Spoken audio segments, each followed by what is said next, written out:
Alright, let's check some phasmid traps. Could this be the buoy Klasia told you about? Oh, that's right. She had her passport and travel documents in her buoy. A metal and plastic contraption bobs up and down amidst the trembling reeds. At first, it just looks like trash. But if you look closer... That, over there. Must be the boy class you told us about. The one she hid her passport in. We should take a look. Let's pick up the buoy. You lift the buoy out of the water without much effort. It's not tied to anything. The cords dangling from the bottom appear to have been cut. Examine the plastic ball. The number 11 has been written on the yellow plastic. It hasn't been in the water for very long, but it's already discolored and slimy with silt. A latch holds it close, but only just barely. The brittle metal of the latch has cracked. Simple construction. Very unsafe. Shake the buoy. There's something in there, splashing around. Sniff the buoy. It smells like you would expect it to smell. A concentrated version of the coast. Salt, industrial slop and decay. The water this side of the peninsula is cleaner. Actually, smells a little salty. Open the buoy. A shot glass's worth of seawater pours out. Some algae, and nothing else. Well, damn. We're lucky it's still here. A little longer and it would have floated away. We still got here too late. There's nothing of use here anymore. The lieutenant flashes a mirthless half-smile. No documents. Who do you think took them? I have no idea. The lieutenant taps his foot, frowning.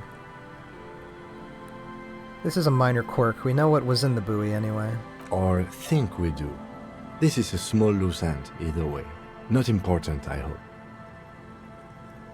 Could this be related to the cryptozoologists and their little expedition? In my experience, cryptids are generally uninterested in travel documentation. We should go. You could ask the miss what she thinks. Later, if you have the time. Though you doubt she'll tell you much at this point.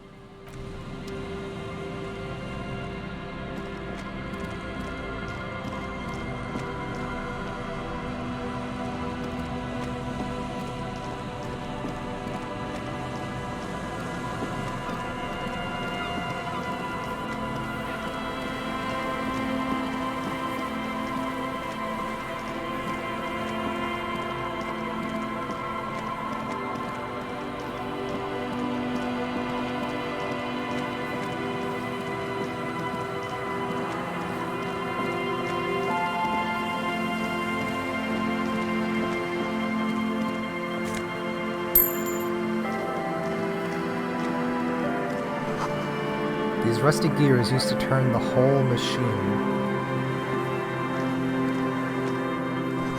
The chain trails off into the ocean, to who knows where. This barrel has been recently discarded. It smells of fuel oil. An old door, worn by elements, guards the depot. The wind has blown a sand dune in front of it.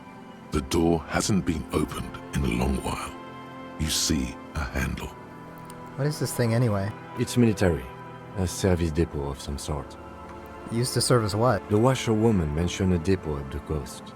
She said it was for moving ammo and cargo across the bay. This might be it. Lieutenant looks at the hunching concrete toad in front of him. Could this structure have been used to take the shot? From here to the whirling? I can't see how. The church is in the way. That is a red check. Cannot be retried. 3% interfacing to open the door. Let's not try that right now.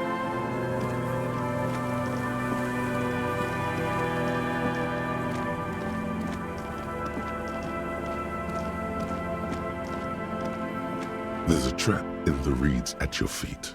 Looks like the same one you saw Morel set before. Same mesh, same wiring. Reach for the trap. Locusts are crawling around in the trap, confused but uneaten. You see no carnivorous reed phasmid gorging on them. Big surprise. Anyway, 1 down, 3 to go. The lieutenant grins mirthlessly. It'll be in the next one, surely. Surely. Anyway, the air is nice and fresh here. Look around. The reeds shake sadly in the coastal breeze. Snow specks the stalks. Most of it melts quickly. The reeds seem to be waiting for something.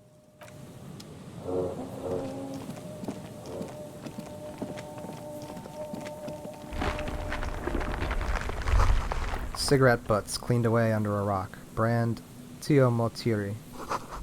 You take a mental note. Tio Motiri. Seems important somehow.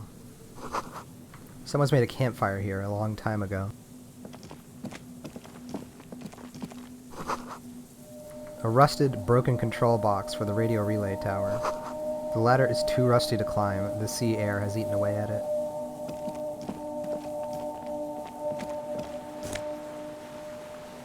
Scented scarf. +1 shivers, -2 physical instrument. Tiny inlets there, off in the far distance, where the posts trail towards.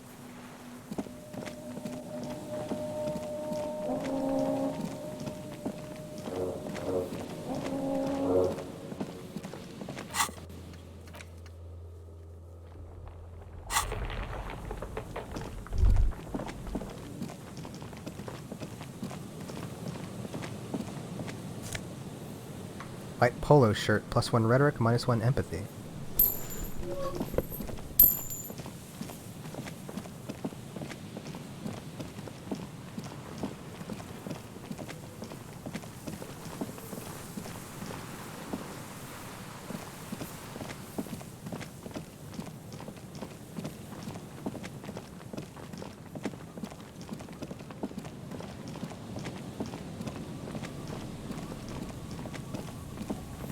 So many traps to check.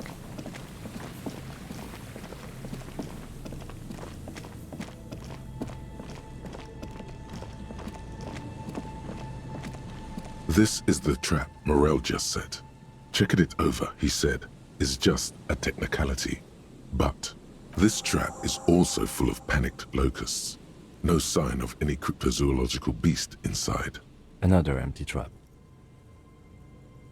The lieutenant takes a note, more out of habit than duty. Let's keep going. The next one is the lucky one. Yep. The next one has a crab trapped in it.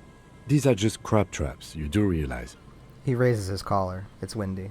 Look around. The reeds by the abandoned campsite sway and tremble, while the snow falls all around.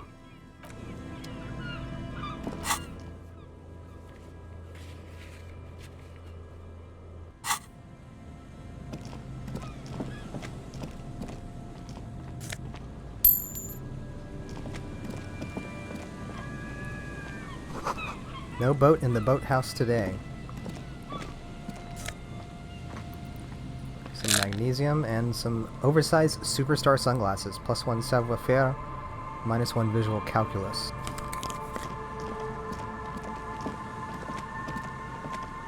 This trap's not too hard to spot, once you know what to look for. Keeping it hidden has not been a priority for the cryptozoologist. Nothing but locusts in this trap as well. Definitely no cryptozoological monstrosity. Empty as all of them. One more of these and we're done. His face is red from the cold sea air. He crouches to catch his breath. Bummer that I wasn't in here. I'm just glad we haven't found some poor cat trapped in one of these.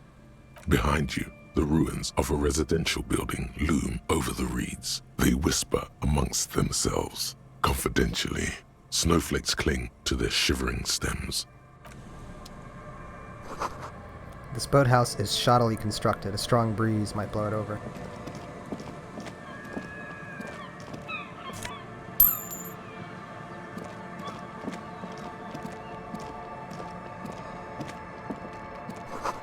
Ancient paint is peeling off the roof of this shaded bench covered in rust.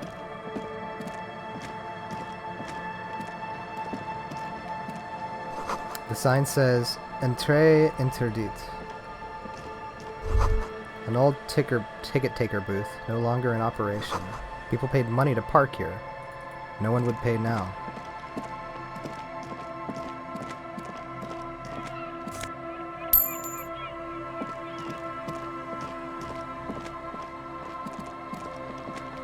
A scattering of bullet holes is spread across the cracked wall, reaching from one corner to the other. Look, Kim, even more bullet holes. Something's definitely gone down here. Correct. The density of the bullet holes is unusual.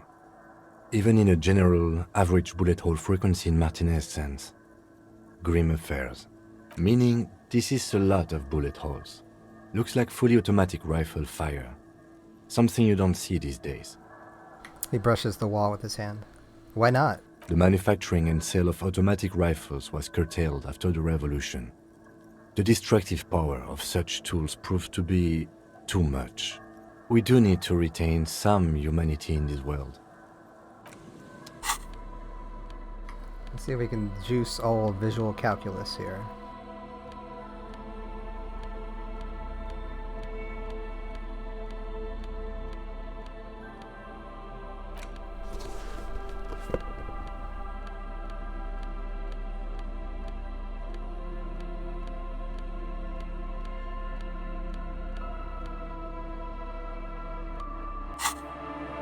A scattering of bullet holes is spread across the cracked wall, reaching from one corner to the other. Visual calculus, godly. Why this many bullet holes? Plus ones from bullet holes in the plaza, bullet holes in the backyard. Know about the revolution and know about Feld Electrical. A row of ghostly shades stand facing the wall. There are many of them, a dozen at least, their heads lowered and eyes blindfolded. It's quiet, no sound, no movement. 10 meters away, other shades are lined up in an orderly manner, automatic rifles primed. A gust of wind blows by. The coats of the firing squad flap slowly in the breeze. A single person stands on the side. Snowflakes fall on the wooden planks and the surrounding sand dunes, covering the land with the white of innocence. A long time has passed since the moment of this fusillading. Rain and brine have since washed all the blood away. Not a trace remains. What is this? The abundance of bullet holes leads to two options. Either an inordinate amount of executions were performed here, or they did not use a conscience round, where only one soldier has the loaded rifle. Looks like this was a mass execution with everyone fully armed. Look at the people against the wall. A host of men, probably in everyday clothes, ragged from the conflict and covered in dust. They were not sitting, a common practice for executions in some nations, as demonstrated by the height level of the bullet holes. They stand, facing the wall. It's impossible to discern any details about their personality or background. Ordinary people, familiar, each and every one of them. Who were they? Comrades, the forsaken, the wretched, who tried to rise against the horrors of the world. Look at the line of soldiers. 7 men in combat uniforms and dark coats, holding automatic rifles aimed at the people. Soldiers from some side, but from which one? Look at the person standing on the side. The commandant, the one who gives the order. Machine gun fire crackling through the air, the lights of the muzzle flashes dancing on his face. Kim, who was in this execution? I don't know. I don't know who died here, lined up beside that horrible wall. It could have been any of the parties involved in the revolution. Perhaps the ones executed here were the loyalist conservatives, killed by the communists at the start of the Civil War. Or it could have been the communists, put to death during the last stretch of the conflict by the coalition forces. Remember what Trent Heidelstein said about Feld? What if it was the Feld personnel when their assets were being seized by the revolutionaries? Another likely scenario. The lieutenant nods. Or maybe... What about people from the coalition, the so-called moralists? Yeah, it's very unlikely the coalition forces were the ones who died here. They were always the last ones against the wall. To be honest, if a coalition member was anyone in this situation, it was a commandant, the superior giving the orders. A cold sea wind blows away the figures.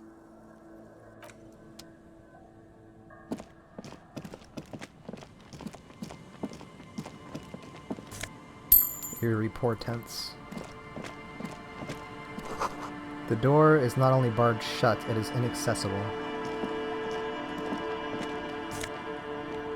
Found Peepo. +2 logic, -1 perception. A door, a building, a hiding place. Could the instigator be inside?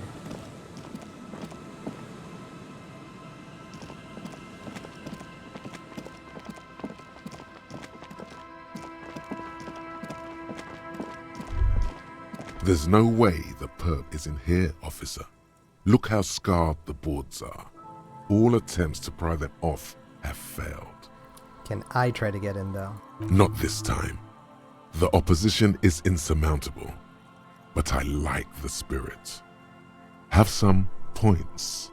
It's lonely and cold without points. Free experience, okay. And dangerous. Dangerous too. Kim, do you think she's in there? The suspect? God, I hope not. I can't see a way in, though many have tried.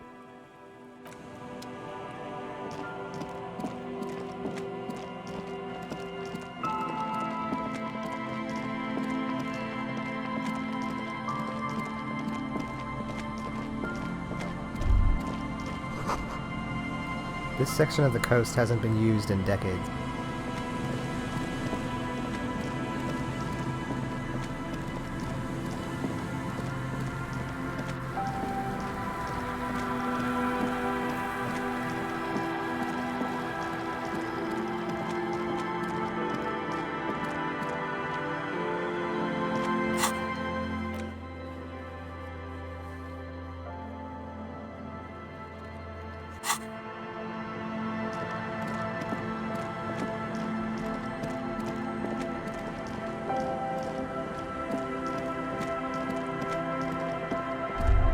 You stop mid-step and put your hand on a garish necktie.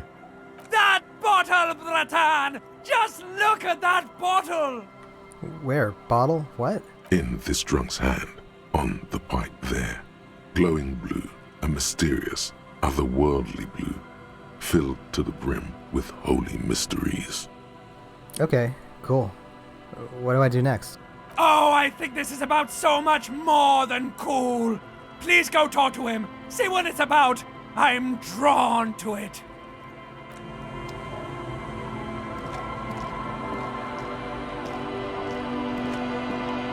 Good to see you, friend.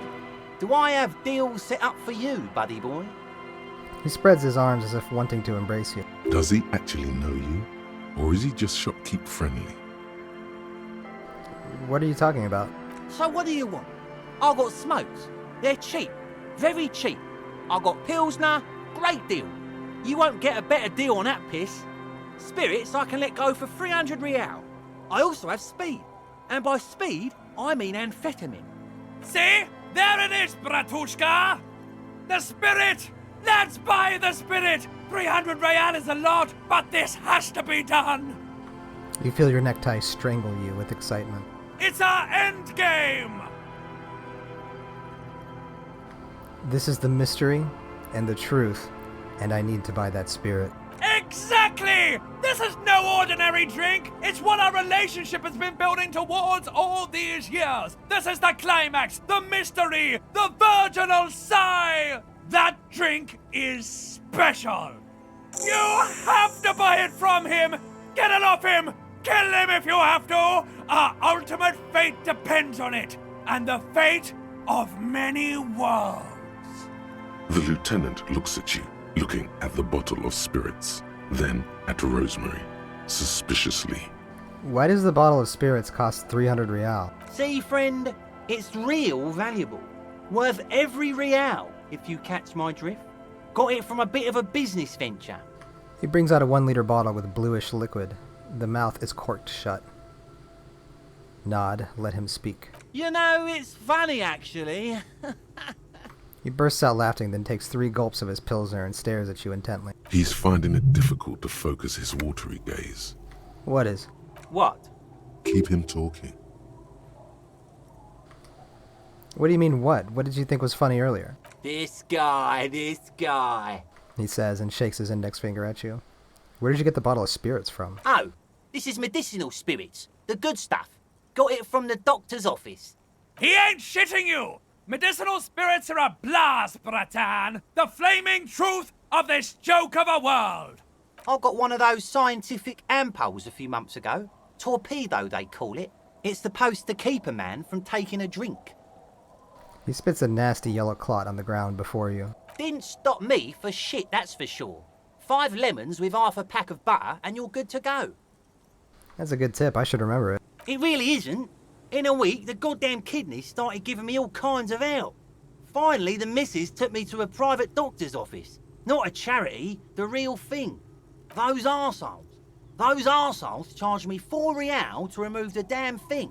But I came out on top after all. Have they no shame taking money for a service they provide? But the idiots left me alone in there. Now, I used to teach high school biology. I know what doctors use to preserve dead thingies. He gets an excited gleam in his eye. Swipe 3 cans of this blue medicinal stuff from the back room. Threw the snakes out and voila! What's left is this beautiful blue stuff. 98.7% almost pure alcohol. Snakes or intestinal worms? 2 I already sold to these fine gentlemen here. But this last one is yours for 3 real, if you want it. That's a price dip. Better not ask questions. I think it will prove useful, yes.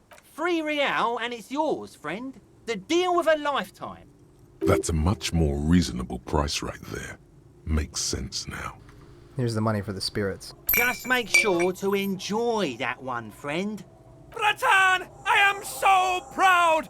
Now, whatever you do, don't drink it! This deserves so much more than just regular oral consumption! Uh-oh. The tie is so on the money there. Up the bum it goes. Huh. Just wait for my sign. Keep it with you. Keep it warm. Keep it safe. Soon we will enter the other world. Soon. The time will come soon. Have patience, brave one. Let's buy one of everything. My kind of guy. Here you go, friend. Smokes, Pilsner, Bottoms up, Captain. speed. Here you go, friend. That is unhygienic and dangerous, and it does not endear you to me. Just wanted to make that clear, okay? Unhygienic. This stuff is very hygienic. Anything else? Friend, how do we know each other? Sure, friend. You know it. He points a finger pistol at you and squeezes the trigger. Don't mind old Rosemary here. He's a buffoon. Let's have a word after your high-concept transactions. I'll give you the lowdown. In the civilized world, it's a custom to tip the shopkeep, friend. But come back anyway.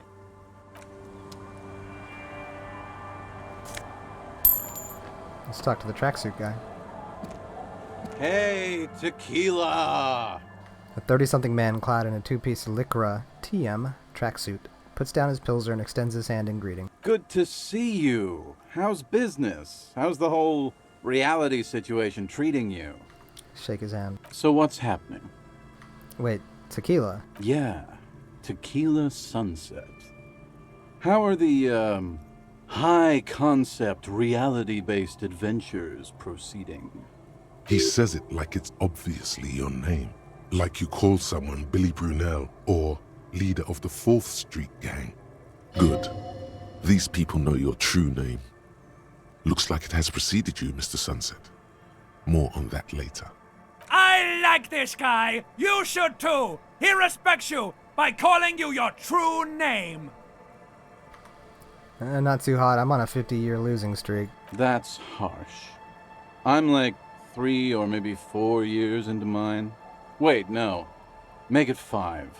He looks at his shit-stained Lycra trademark with a grim expression. Things aren't going super well for Idiot Doom Spiral either.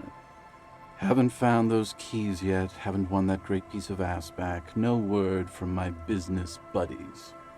Oh, this guy's name is Idiot Doom Spiral. Excellent. Idiot Doom Spiral, huh? This is bound to be a good, high-concept conversation. At last. What do you guys do around here? We are saving the world. He looks at his comrades. Please. Please don't call. Don't call. Begs the man in the pipe. Okay, we're drinking. We're drinking alcohol. That's what we're doing. I tried to save the world once, a long time ago, with enterprise, creativity, and willpower. But that didn't work out. So now, it's a pirate's life for me. What is a tequila sunset? You keep saying it. It's you. Your tequila sunset. How do you know this? We've met before.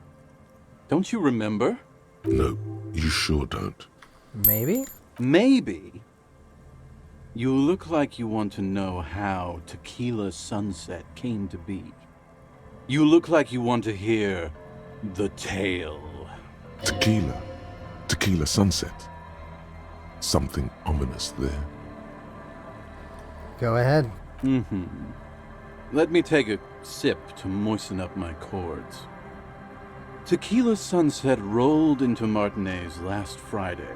And by Tequila Sunset, I mean you. The man, the myth. Was I alone? Hey, let's not jump ahead of ourselves. This is your story. Stop interrupting. He takes another sip, then continued. You got here on Friday to solve a case, hoping to be the early bird who gets the worm. And by the worm, I mean the buzz. Because as far as I know, all you did was get piss drunk. Word on the street is you went around the local hostel telling people that you're a police officer, and that it would be really fucked up if you shot yourself in the head right in front of them.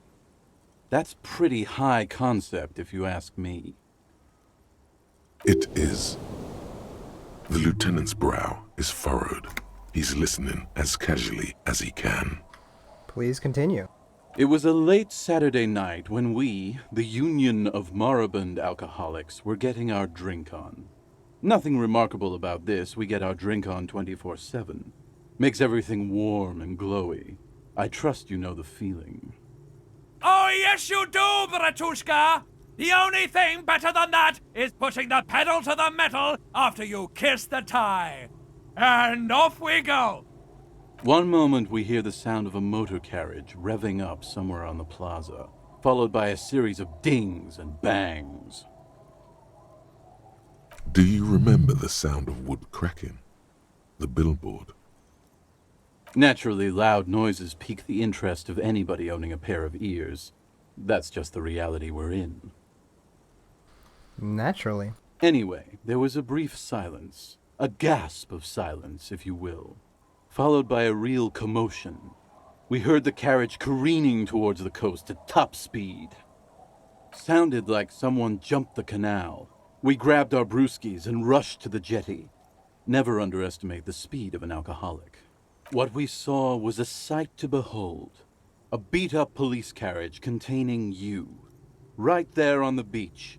You revved the engine and screamed at the top of your lungs. The time hath come! So, naturally, being the curious cat I am, I asked what time hath come. To which you replied, The time hath come for Tequila Sunset, the end of all things! Every word I said was true. Tequila Sunset will break the looms of reality. Yeah, looms. Why not? Then you jammed the pedal and plowed right off the jetty and through the ice. Your hands cramp on the steering levers.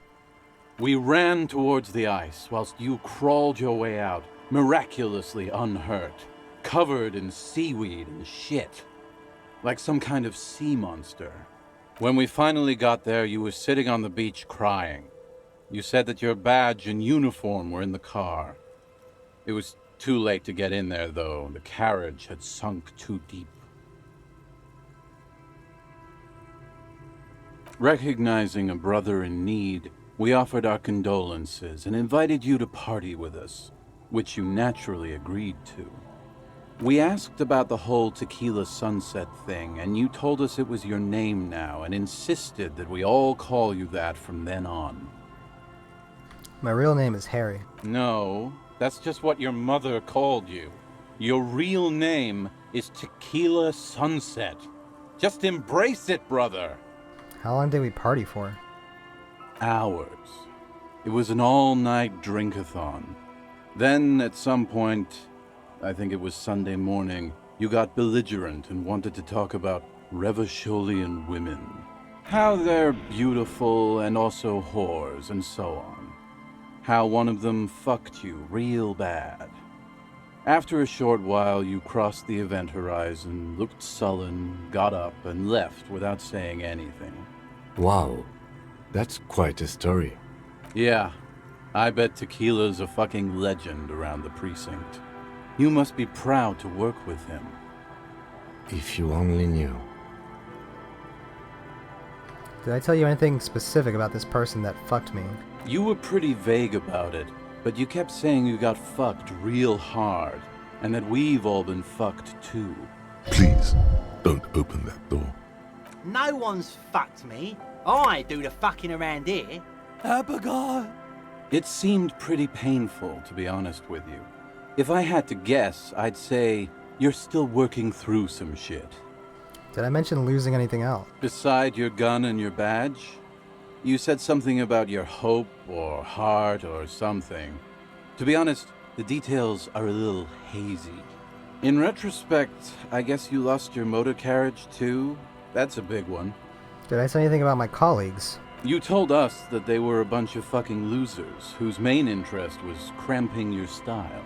It's more like you were cramping theirs. No specifics, though.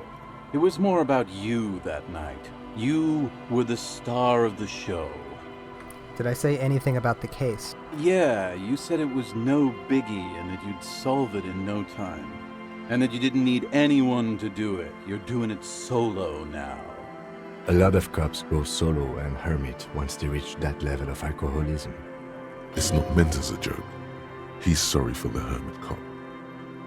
Did we talk about, politics? Yeah, you kept talking about how the coal mine owners were fucking us all over, just like that woman fucked you. I didn't agree with you, by the way. The spectral hand of the market makes sure everyone gets exactly what they deserve. He takes a long sip of beer. Did you get a read on what kind of cop I was? You kept calling yourself a goddamn superstar who'd cleared 501 cases. As you've already determined, the actual number is 216. But what's a little embellishment between friends?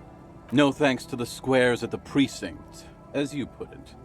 I don't need to hear anymore. It's a hard thing for a man to confront his past.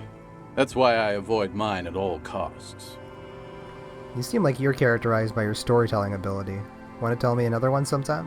Whoop-de-doo. So now I'm a fucking storyteller. Right. Why not? Better than a beach bum. Yeah, want to tell me how you became Idiot Doom Spiral? It depends, really. Are you willing to help me out? You might get scammed here. I have a feeling that this is going to cost me a lot. No, the reality of the situation requires a rather modest contribution. A little motivational package. What do you need? Booze. Did you already forget our party? The thing I relayed to you earlier. So, have you got anything for good old Idiot Doom Spiral? A bottle for a story. Seems fair to me. Here, I've got a potent Pilsner. Not much, but it will do.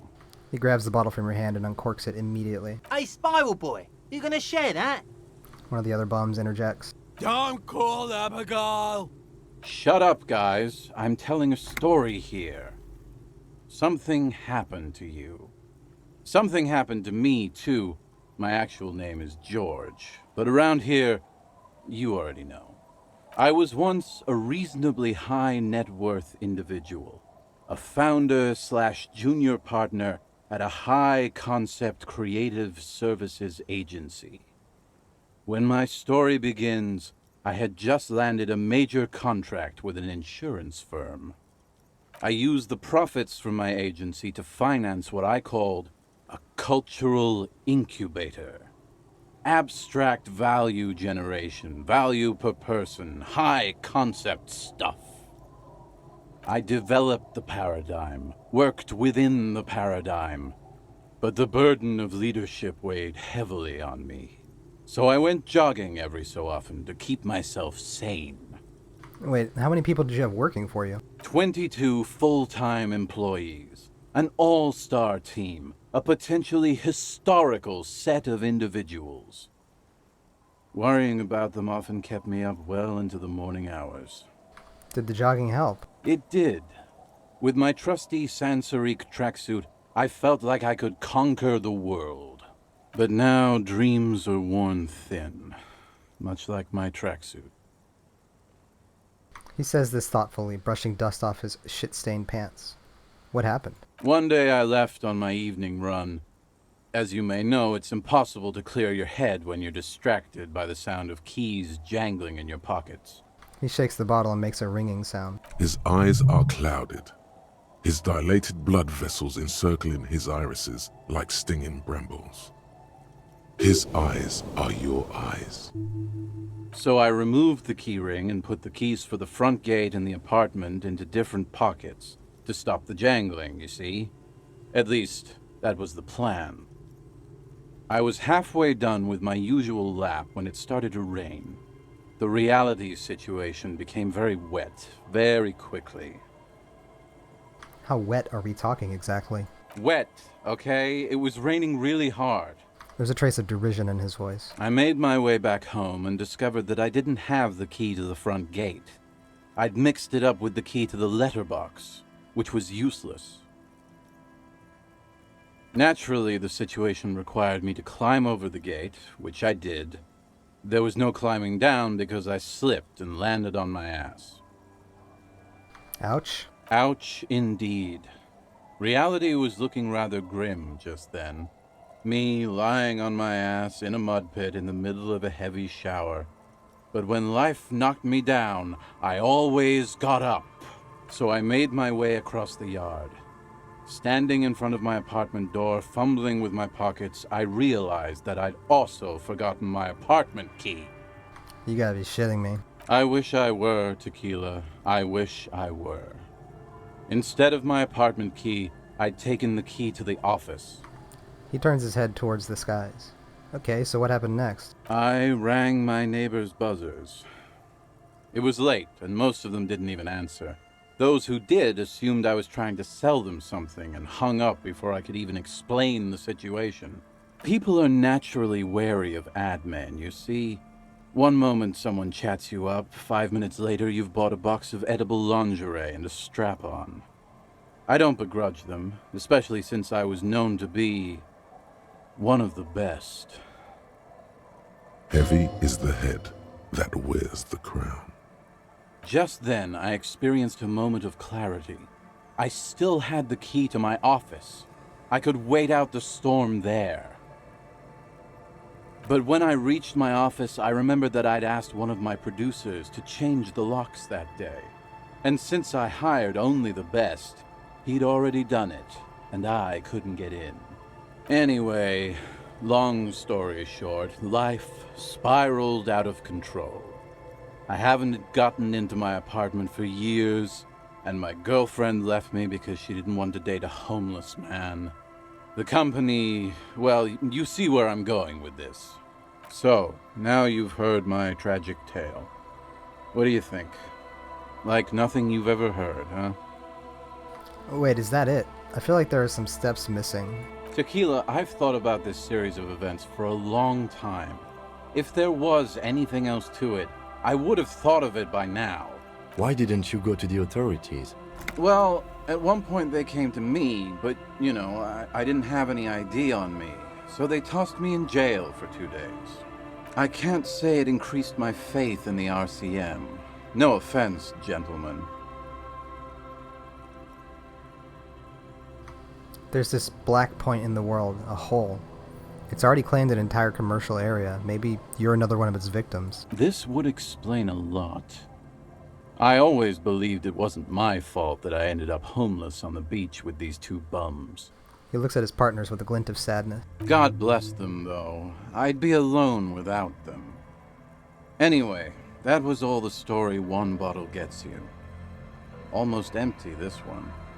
Have you seen a red-haired woman named Ruby around here lately? Can't really remember seeing any women after losing my keys. It's a touchy topic. He hasn't got laid in ages. He really has no idea who this Ruby is, sire.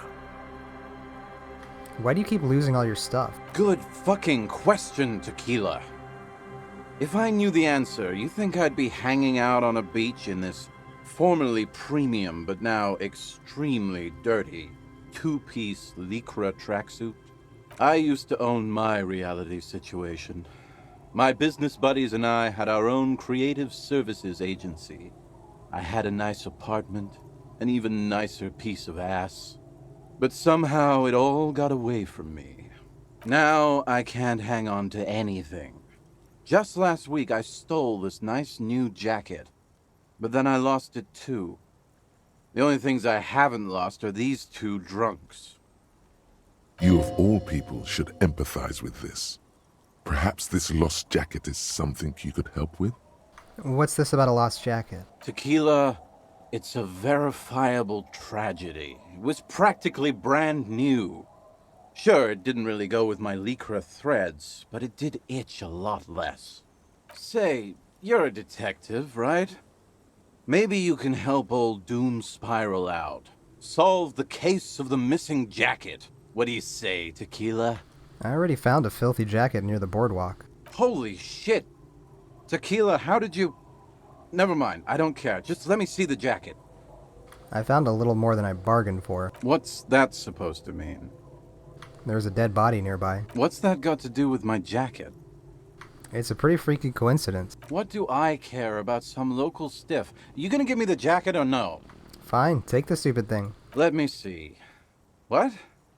This isn't my jacket. My jacket was beautiful. This is fucking filthy. What am I supposed to do with this?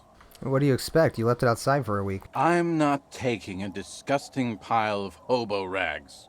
I may be in an irrecoverably decaying orbit, but I've still got standards. Either bring it back the way it was before, or find a dumpster to burn it in. You know, despite the guano, it looks like the jacket itself is stain resistant. It may just need a good scrubbing. Be seeing you. You too, Tequila Sunset.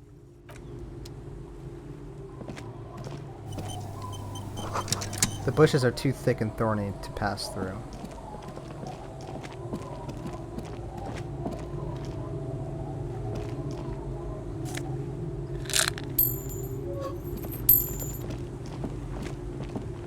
Our tenant, the policeman. I hope the waves don't keep you up at night. What can I help you with? I found this jacket, but it's filthy. Could you wash it for me? I can wash it for you, but it's going to take about a half an hour. Think you can stay put for that long? Hell yeah. No, we must run around ceaselessly. It would be torture to stay put. I could use a breather before another rainy day begins. Yeah, I'll wait. Well, hand it over then, and I'll see what I can do. Must say, I'm proud of this one. It's pretty nice underneath all that filth. I hope you take better care of it than its last owner. I got Lillian's signature. Will you sign the papers now? Lillian should let her sword make her decisions. The girl just doesn't have the head for it. Either way, I won't sign. Wait, you promised. You need to check your fax officer. I said no such thing. Her bony finger is pointing at you, soapy water dripping on the skirt. True.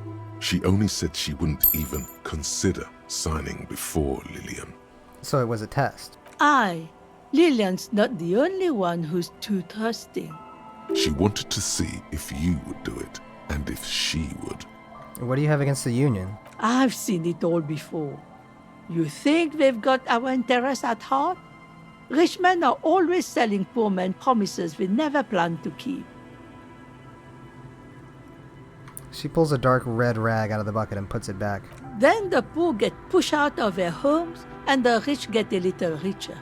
That's the way it goes. So no, I don't trust the fat man, and neither should you. In her mind, the Union is right-wing because Everard is fat. It's that simple, and there's no change in it. That's a high suggestion roll.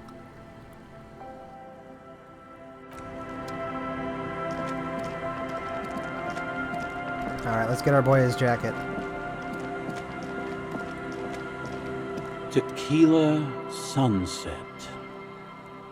Okay, here's your jacket, fresh washed. My jacket? Yeah, the one you had me clean the seagull shit off of. A look of consternation crosses the man's face. He looks at you, then at his bottle, then back at you. What the fuck are you talking about, Tequila? So you're saying this isn't your jacket? Faun? That's medium concept stuff, not my style at all. I can't believe I'm saying this, but maybe you should lay off the booze. It's fucking with your head. It becomes abundantly clear to you how this man managed to lose his keys, business, friends, and girlfriend. I'm calling it. It's neurological. Your loss. I'm keeping the jacket for myself. That shit is so medium concept, I wouldn't touch it with a stick. But yeah, okay. I'm sure it looks great on you. It's an okay jacket, if you are into that look. Okay, let's step aside for a second. I have something I want to talk about.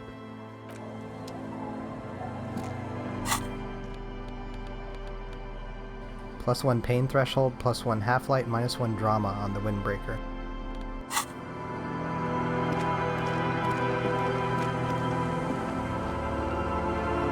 I've been meaning to have a little chat with you about your sense of style.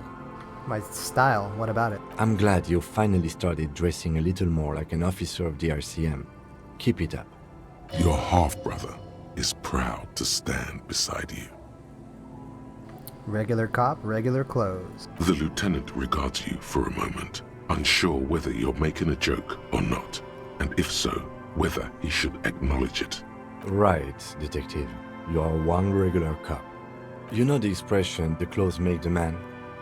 The right outfit in the right situation can make all the difference in the world.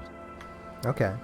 You're a sharp-dressed man. We could be style buddies. Let's not get ahead of ourselves, detective. A warm smile. Anyway, we should probably get back to the case. Let's go. Wow, so someone's been a little boring. What? Yes, my standard liege. Someone's seen all sorts of wild ideas pop off and thought, I'll take the boring one. The regular, please. The brown. Kim, am I boring? You? I wouldn't worry about that. See? You're so regular and vinyl brown, he doesn't even want to talk to you about it.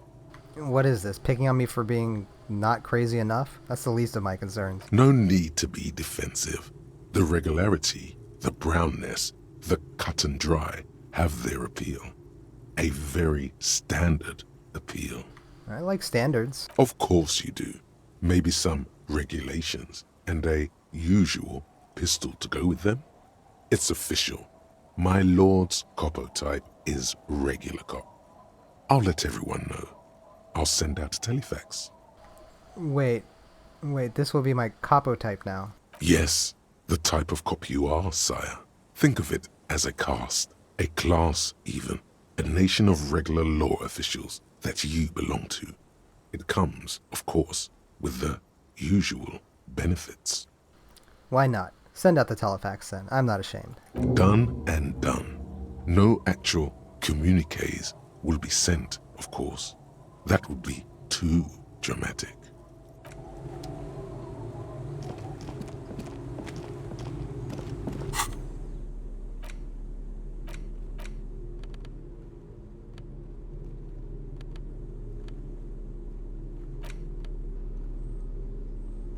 You take the legal documents out of the envelope, a 12 to 40 month construction period, and the zoning plan in the addendum. Underneath all this, Lillian's signature and an empty line waiting for a signee. Look at the zoning plan. The youth center cuts into the ocean like the bow of some great modern ship. Apparently, it's going to cover most, if not all, of the street and the square between the existing houses. It's 3 stories tall. It's going to be awfully close to the already existing buildings, almost wall to wall, practically integrating them into the youth center. This is either an ominous or cool architectural choice. Hard to say. My money is on cool. Looks like a cubic pyrite. Kim, what do you think of this? I'm no property lawyer, but it looks fine. I like the print size. They're not selling or leasing anything. It's not a perfect solution, but... He shrugs. How else are you going to build something? It's always inconvenient to build things, and citizens inevitably have disagreements over such construction projects. But there's no other way.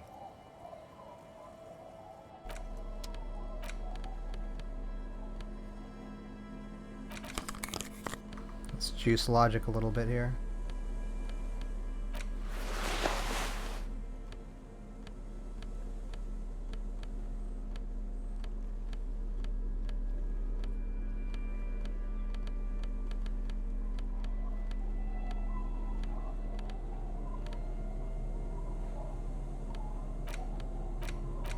You take the legal documents Try out to of find the a loophole. envelope.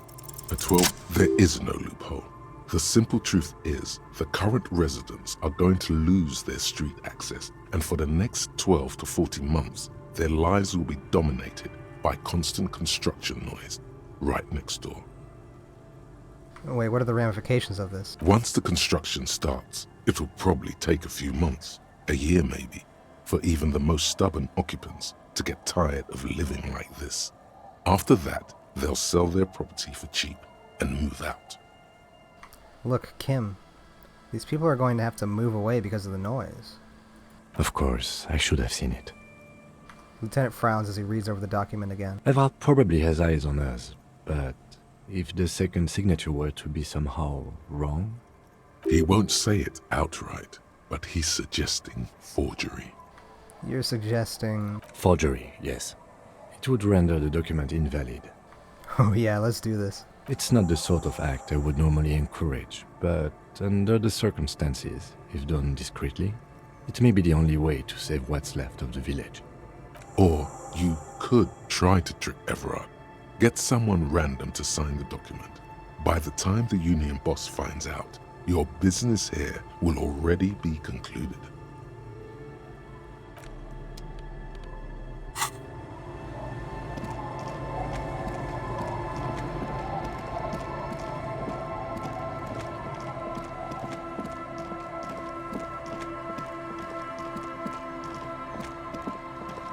The last trap.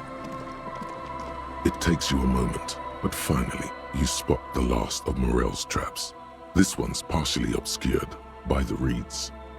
Look around. The reeds bend forlornly toward the sand.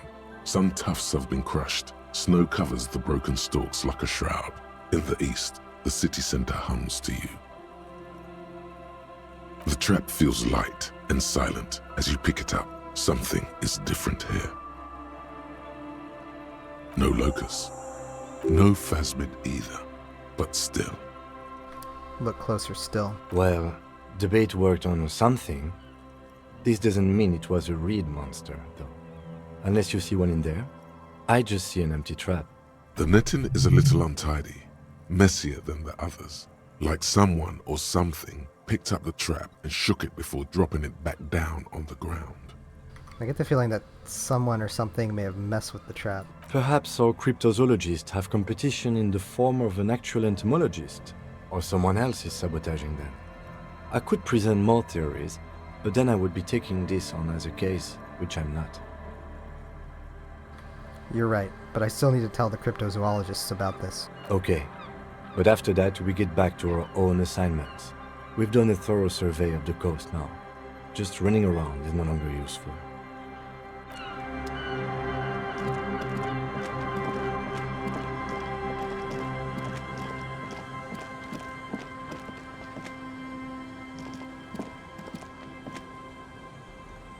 I think we've been inside here already, but I'll check again.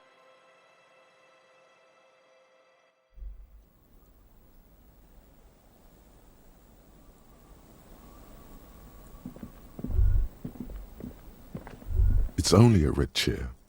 Just a red chair in an empty shack, with what looked like a dusty bow tie on the shelf. Nothing to see here, right? Hey Kim, where are we? In someone's abandoned shack. On the coast. In Martinez.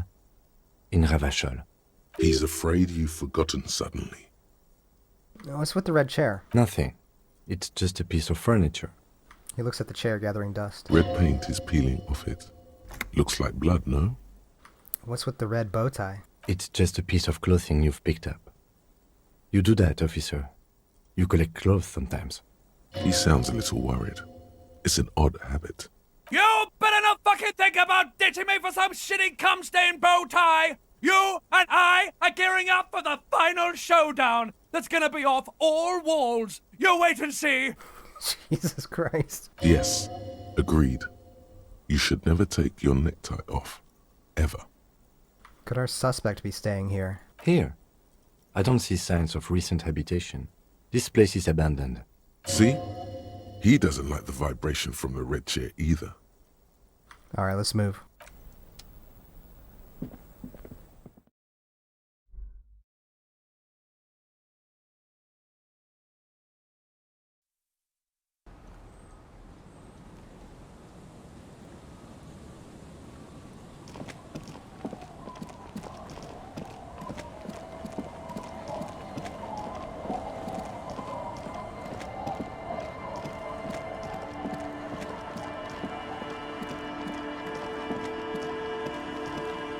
Tequila Sunset.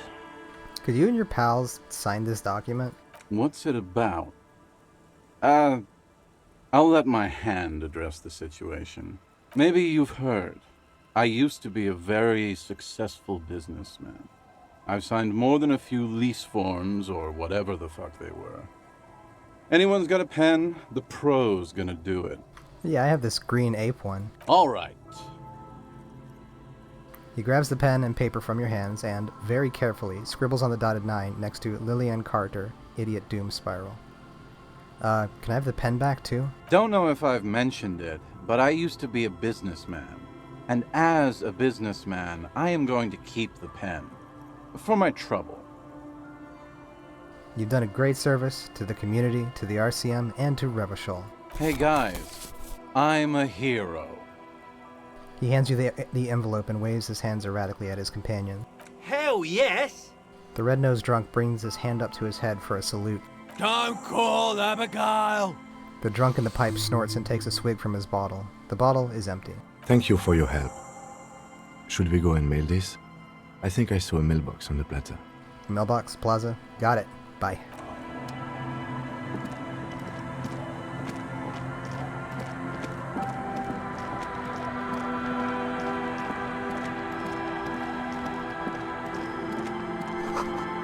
Cinder blocks, charred, a makeshift fire pit with magazines for lighting. The worn and beaten wooden planks of the bench do not look overly comforting. We can sit on benches after we've solved the murder. Let's go.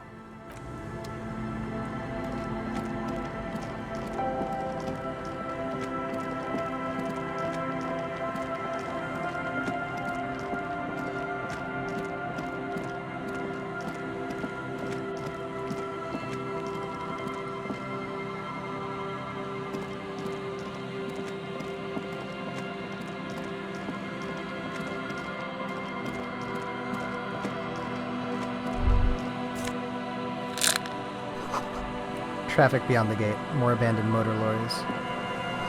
The sign says no entry. Someone scribbled an inverted star on it. Jamrock Biker Cop Sunnies, +1 empathy, -1 logic.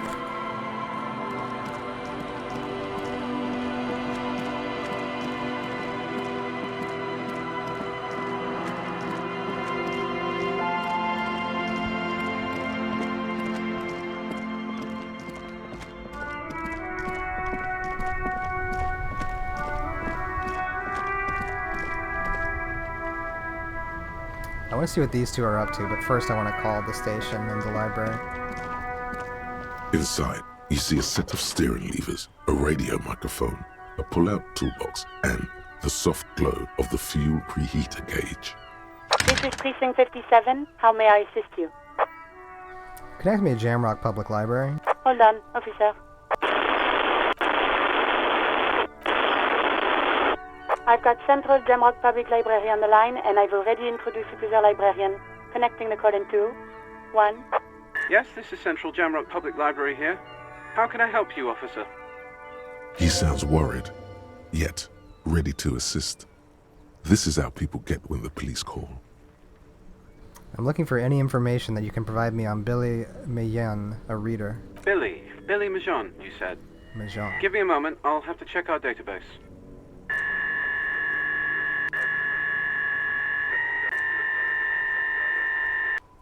Yes, hello, are you still there?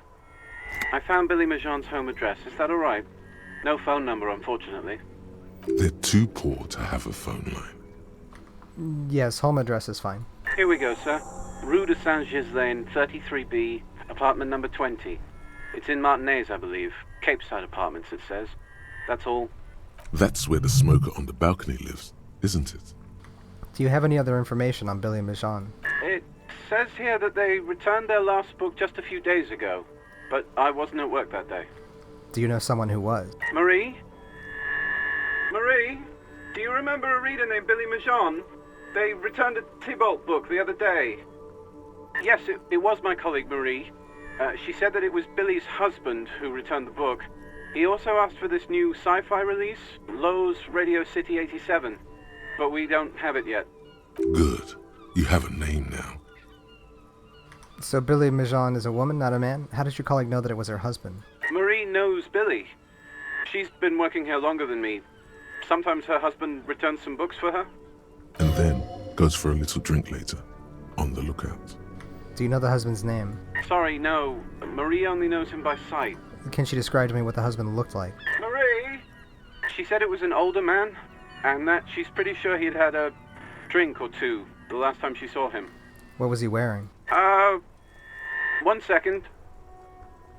Sorry, Marie wasn't really paying any attention to that. Thank you. That's all from me. I have no other questions. Happy we could help. Goodbye, officer. The librarian hangs up and the call gets redirected back to the station with a soft click. Anything else you need from me? Alice, this is Firewalker. Reconnect me to the 41st. Actually, wait. Did you find out more about the owner of the armored boots? Yes. I got the mercenary's name and a few biographical details. Are you ready? The lieutenant leans in to listen, notebook in hand. I was born ready, baby. That suit of armor was issued to an Oranese citizen named Ellis Kortenaer. That's E-L-L-I-S K-O-R-T-E-N-A-I-R. Exact date of birth unknown. He was signed into the Lelystad County Neonatal Care Unit on 28th of February 09. Neonatal Care Unit. He was found as a newborn in a leaf compactor near an abandoned farm. He spent 4 months in the neonatal unit, survived apparently, and was assigned to a foster family at 2. According to Klasia, Lele said his real name wasn't really his. Perhaps that's because he was fostered. This is what the ICP knows about him. He was raised by foster parents, entered the Eastbrand Military Academy in Vredefort at 17, then served in the Oranese forces till he was honorably discharged in 41, just a year before the Seminese conflict. Then the armor followed him to Seminine, or at least I assume it did. And that's it. There are no records of his employment in Crenel, or any of its other incarnations, or him even entering Revachol. Wait, he was found in a leaf compactor. It's a garden tool used to press leaves into these cubes. It's a detail the hospital had, the only detail in these files. So I thought it would be good for you to know. It is. Thank you, Alice. Any information on his foster parents? None, officer. Sorry. So all we have to connect him to Krenel is the armor. Even that is a small miracle. These organizations usually double-check their inventory. Thank you, Alice. Great work. No problem, Lieutenant. Well, we have his name and service record now. A name. This is very good. Ellis Kortenaer. He says to himself. This means something to him. To know that name. Like naming a case. It's important. Sometimes police work is about human dignity. About giving back names to anonymous victims. I'm glad the inquiry was helpful to your investigation, officer. Did you have any other questions? I'm done with the radio for now. 57's over and out. In the cabin, you...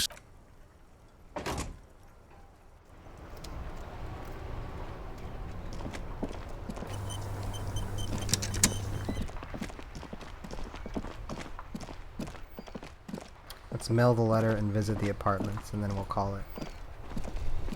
The dented yellow mailbox greets you with its graffito and bullet holes in the front. I knew we'd get to use this mailbox for something. Yes, for sending mail. Drop the white envelope into the mailbox. You drop the white envelope in the darkness. It lands with a soft thud on what sounds like a couple of letters. About a week's worth of mail as collected in there. They'll empty this very soon. Probably did the right thing. You can't trust that slug Everard. You know he's going to play you somehow. All right, let's go back to Everard. If we don't mention anything to him, he won't know before it's too late.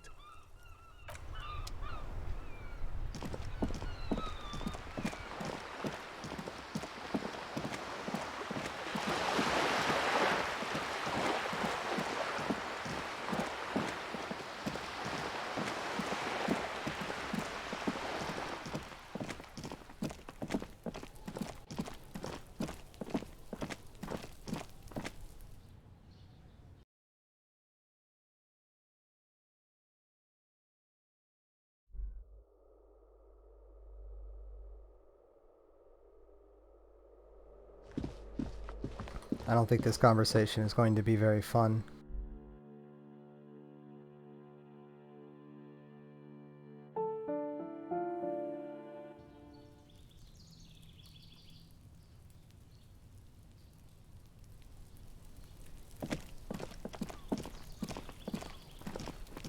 A weathered brown door. The number reads 20. Something smells good. Soup à l'oignon. The lieutenant motions to you to go ahead and knock. This is the door. You already know it's the right door. This is going to be so hard. Get yourself together. It's just police work.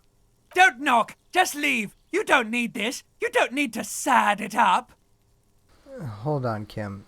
We should discuss this before we move on. What should we expect? You're right. Let's talk this through. He looks at the apartment door and lowers his voice a bit. You hear some light footsteps and what appears to be a daily weather forecast playing on the radio. We have our first preliminary identification. In all likelihood, the deceased is the husband of Billy Méjean. We need to confirm this, as well as deliver the death notification to Billy herself. Now, delivering a death notification is never an easy task. There's a reason why it's often called the most stressful part of our job. This is why it's usually done in pairs. You got this. I'll be monitoring reactions, ready to act if necessary. Do you have any advice on how to tell her he's... Dead? Just don't say that you know how they feel. You don't. Good advice. Alright, I think I'm ready. The lieutenant motions towards the door. Hello? Who is it? And someone turns down the radio. Look at the lieutenant first. He gives you a short, encouraging nod. Is this Billy Méjean's home? This is the police. Please open the door. The police? A moment, please give us a moment. Tidying up, nervously. There's fear in her voice. Come in, the door is open.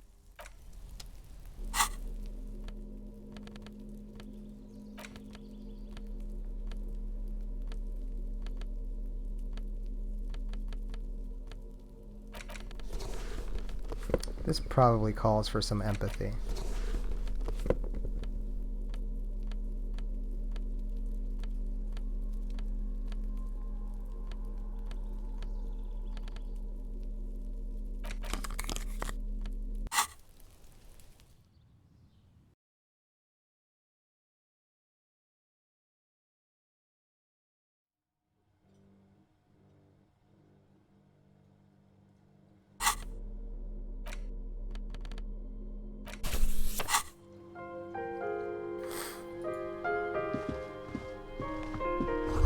An empty pack of red Astra cigarettes is hid underneath the bed.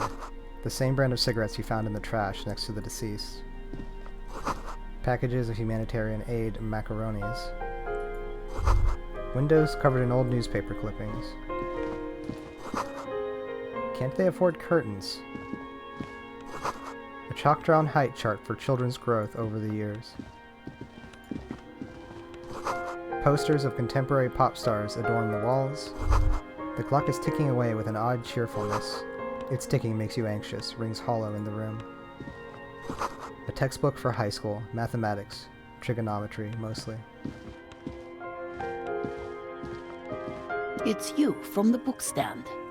Did you come to bring my cockatoo back? She smiles nervously before the smile vanishes from her face. I don't think I introduced myself properly.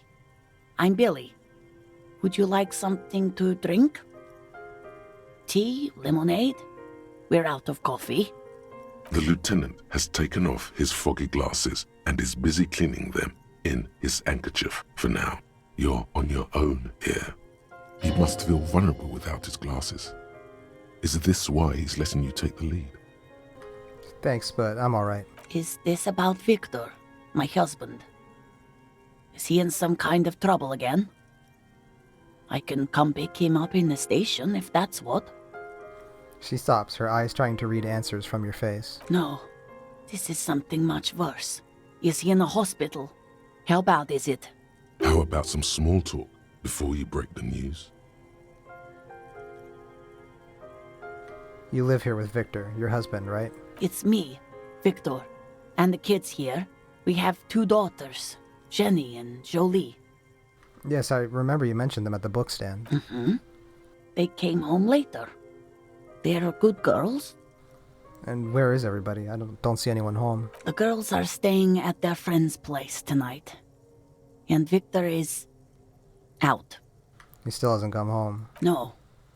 Why? Do you have any news?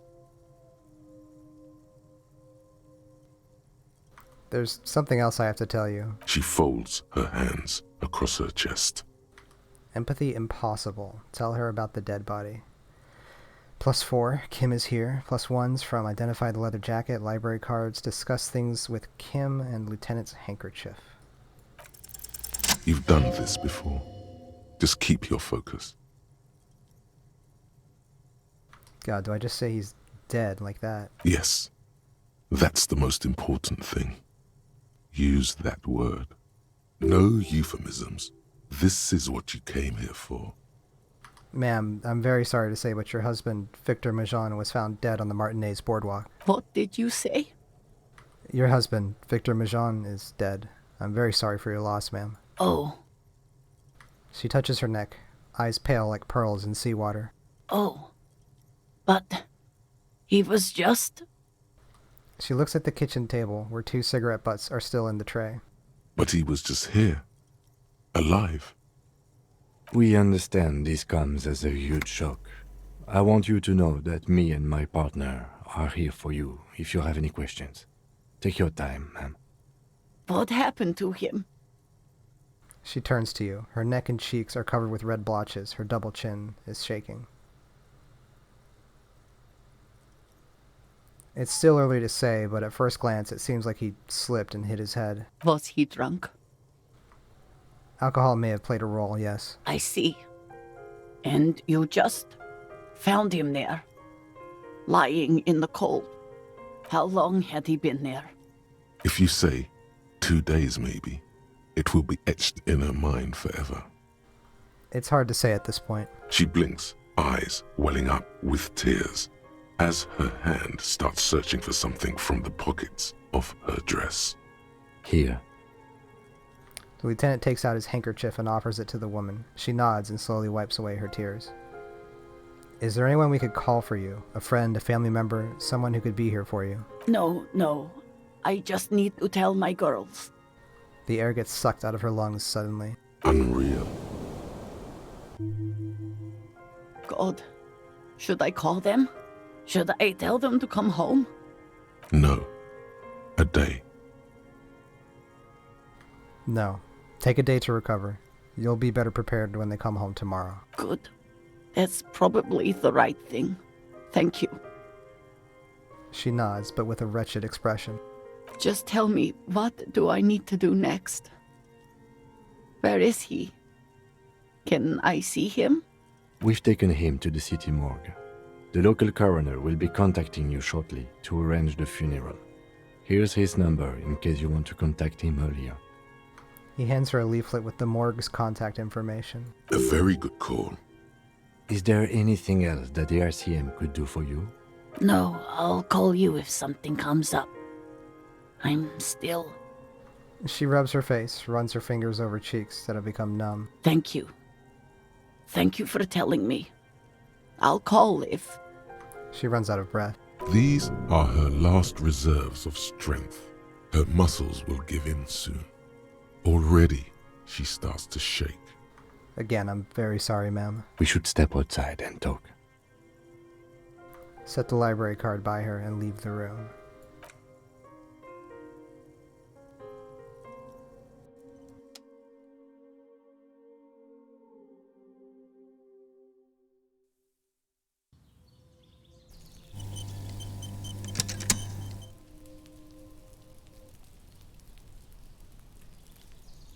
You did well. The lieutenant says this as soon as you've left the apartment. The balcony feels cool and quiet, with a stunning view over the district. I could have done more. You did enough. He pauses, rubbing his hands together to generate some heat. Can save the whole world, you know.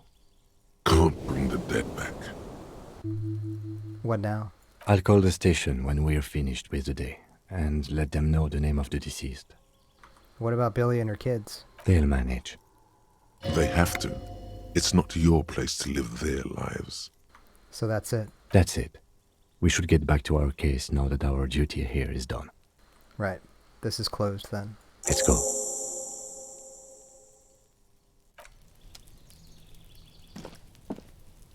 Alright.